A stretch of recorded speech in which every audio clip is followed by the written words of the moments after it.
วันดีปีใหม่เอามาอวยใส่ให้สุขสำราญมาสร้างเดือนนี้ให้เป็นแดนสวรรค์มาสร้างเดือนนี้ให้เป็นแดนสวรรค์มาฟ้อนรำกันฉลองวันปีใหม่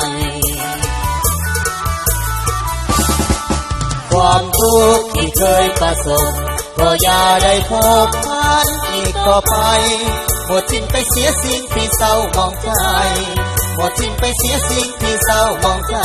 ความสิ่งที่ไหลจงได้มาแทนที่เฮฮาหัวยิ้มเพื่อนเดินอย่าโศกไปเลยครั้งเดียว1 ปีวันนี้เลิกงามยามดีวันนี้เลิกงามยามดีเอามาสวัสดีปีใหม่หากไปเก็บซ้ำคมคืนเพื่อได้คลายคืนและสิ้นสุขต่อไปหากไก่สุกแล้วขออย่าแถวขาดไป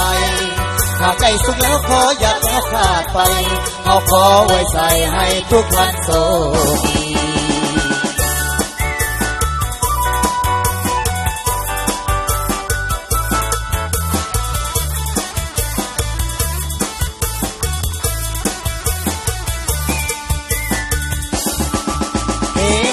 หัวยิ้มเพื่อนเดินอย่าโศกไปเลยครั้งเดียว1 ปีวันนี้เลิกงามยามดีวันนี้เลิกงามยามดีเอามาสวัสดีปีใหม่